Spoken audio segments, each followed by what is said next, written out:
These are the materials that go into styrofoam concrete. The styrofoam comes in 9 cubic foot bags. Perlite is another lightweight material that replaces up to 1/2 the builder's sand in my mix. These are bags of Portland cement.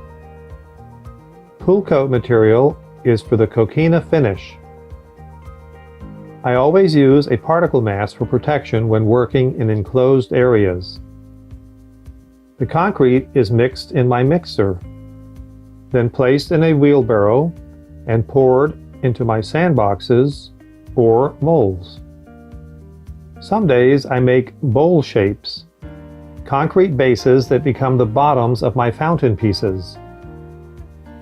Other times I make biscuit-like rocks, drop biscuit style, like making cookies on a baking sheet. Here's a pile of bases and stones to choose from. Here I am hand mixing mortar, getting ready to cement some stones in place. Now I'm trying to place stones to build the framework of an infinity fountain, or placing stones and a PVC pipe for a very small fountain. And then there's vacuuming. I do a lot of vacuuming up in between the different stages to keep things clean as I go. This is the wet area of my studio.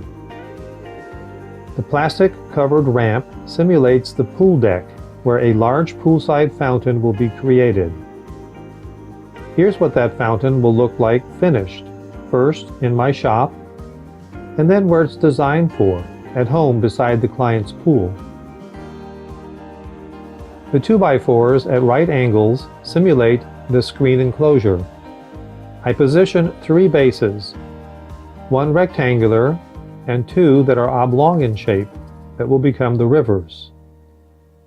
Next I make base pedestals to raise the middle piece up, and then the back piece, giving them some elevation.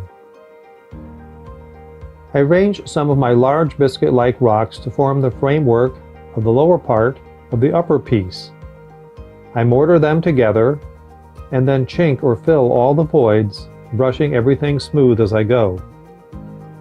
Notice I place thin plastic on top so that the lid that I'm forming, which is actually the bottom of the top piece, will remain separate.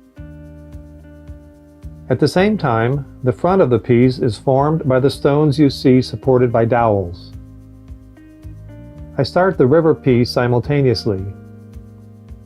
The large stone at the top will be the back of the top piece. Notice all my handprints from when I patted out the stone in my sandbox, wearing gloves of course. I add planter inserts into which the client can place foliage as I work my way down to the lower piece, chinking and brushing as I go. Then back up to the top piece to build the secondary waterfalls within it.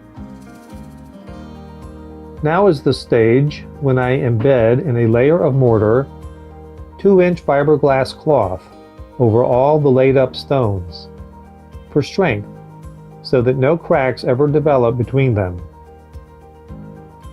Next I put in the 12-volt lights and work on the lips where the water will flow from piece to piece. A 1/2 inch layer of sand and thin plastic goes under the lips, again to keep the lips separate. I begin working on the oblong adjacent planter to the side, at the same time that I'm mortaring in the lights and the lids that will hide the lights, again with the thin plastic in between for separation. Next I build a temporary plastic pool at the bottom on my shop floor to simulate the client's swimming pool. In it I place a large pump so that I can run the water in the fountain for the first time.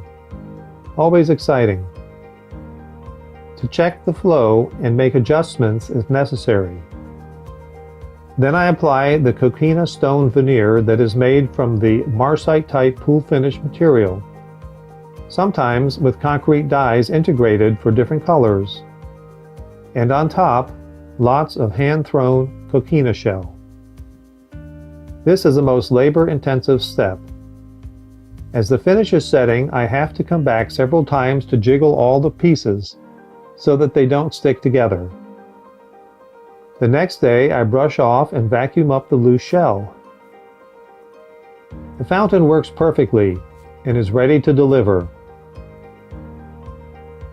On location, the pieces go through the screen door on a dolly and are stacked in place, ready to turn the pump on the first time. To my client, it's an instant fountain, seemingly. But now you know all the steps and all the work that goes on behind the scenes to create a Patio Paradise fountain. Here's an even larger fountain with 2 rivers, 2 waterfalls into the pool.